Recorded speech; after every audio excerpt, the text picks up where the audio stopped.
A situação do Corinthians no Brasileirão é muito mais grave do que se imagina, alertou o colunista Mauro Cesar Pereira no OL News Sport desta terça-feira 13. Segundo ele, se o time for rebaixado pela segunda vez, o cenário será muito pior do que em 2007. A situação é muito pior do que as pessoas estão imaginando. Em 2007, nessa rodada, o Corinthians tinha 27 pontos. O Corinthians tinha 6 pontos a mais em 2007, quando foi rebaixado, em relação à pontuação que tem hoje após 22 partidas. São 2 vitórias a menos, é muita coisa para um time que não consegue fazer gol. Uma coisa é a grandeza do clube, sua história, sua popularidade, a outra é a realidade vivida. Nesse momento, a situação é crítica e muito pior do que as pessoas estão imaginando, porque o time não consegue vencer ninguém, nem jogando em casa. Corinthians não consegue fazer gol, não tem mando de campo, não tem nada, não consegue fazer gol. O Corinthians para fazer gol é uma dificuldade danada. Contratou uma porção de jogadores, a situação me parece muito mais grave do que as pessoas estão encarando. Campanha ruim, números ruins, desempenho não é bom. O técnico já está há algum tempo e não está conseguindo mudar esse cenário. Corinthians não deveria dar tanta atenção aos dois mata-matas e focar 100% no brasileiro.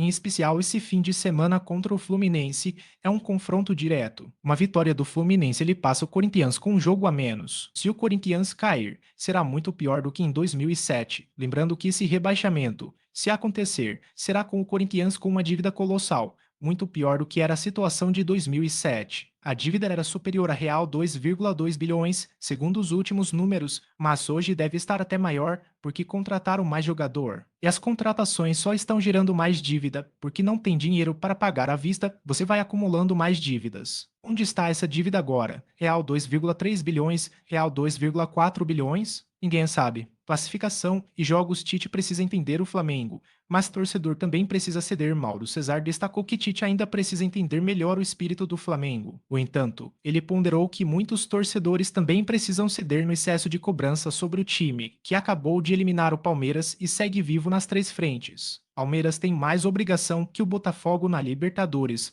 Diz Lavieri, o Palmeiras tem mais obrigação de vencer do que o Botafogo o duelo pela Libertadores, analisou Danilo Lavieri. Em meio ao clima de rivalidade recente, os dois times fazem o primeiro jogo das oitavas de final amanhã 14, às 21h30, no Newton Santos. Mauro Cesar detona Testor. Semana de jogaço e ele quer aparecer com holofotes. Mauro Cesar criticou o dono do Botafogo, Gil Testor, por aproveitar as críticas ao VAR para reforçar sua ofensiva contra a CBF. Segundo ele, o empresário norte-americano quer aparecer na semana do jogão contra o Palmeiras pela Libertadores.